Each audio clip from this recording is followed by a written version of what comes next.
সত্যি বলতে শাকিব খান যে লুকেই আসে তাকে সেই লুকেই চূড়ান্ত লেভেলের লাগে। শাকিব খান যে লুকে ধরা দেয় তাকে সেই লুকেই জাস্ট মানিয়ে যায়। এবং আজকের মেরিল প্রথম আলোর যে অ্যাওয়ার্ড শোটা হচ্ছে, সেখানে শাকিব খান যে লুকটা দিয়েছে সেই লুকে জাস্ট আমি লিটারেলি বলছি ফিদা হয়ে গেছি দেখে।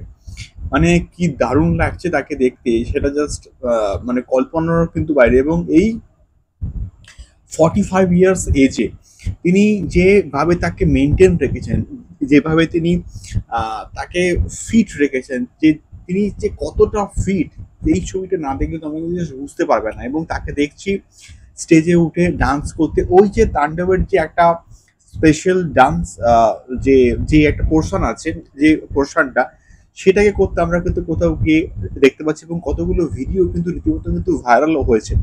এবং সেখানে কোথাও গিয়ে ডিরেক্টলি আমি বলবো যে সেখানে তাণ্ডবের কিন্তু প্রমোশনস শুরু হয়ে গেছে, মানে তাণ্ডবের প্রমোশনস কোথাও গিয়ে হয়ে গেল, যেটা কোথাও গিয়ে দেখে আমার বেশ ভাল লাগছে যে তাণ্ডবের প্রমোশনস মেরিল প্রথম আলো যে অ্যাওয়ার্ড শো সেখানে জাস্ট শুরু হয়ে গেছে এবং সেখানে হচ্ছে। এবং ডিরেক্টলি আজকের একটা কিন্তু পোস্টারও কিন্তু কোথাও গিয়ে ড্রপ করা হচ্ছে, সেখানে হচ্ছে। তো আর কি দরকার? এবং মেগাস্টারের ছবি আসছে, এটাই সব থেকে বড় কোথাও গিয়ে প্রমোশনস, আর কিছু বস দরকার নেই। এটা হলেই জাস্ট এনাফ, এটা হলেই জাস্ট কাফি। এবং শাকিব খানের নাম যে ছবিতে যুক্ত রয়েছে সেই ছবি সুপারহিট হবে, সেই ছবি ব্লকবাস্টার হবে, এবং সেটা সাকিবিয়ানসরা ব্লকবাস্টার করিয়ে দেবে। এটাকে নিয়ে তো বস কোনো রকম সন্দেহ নেই। এটুকুই কিন্তু মোটামুটি বলার ছিল। বাট আমি বলবো যে তাণ্ডবের প্রমোশনস খুব ভালো করে হচ্ছে। এবং 27 তারিখ রোমান্টিক ট্র্যাক কিন্তু আসার কথা আছে, সবকিছু ঠিকঠাক থাকলে রোমান্টিক ট্র্যাকটা আসছে।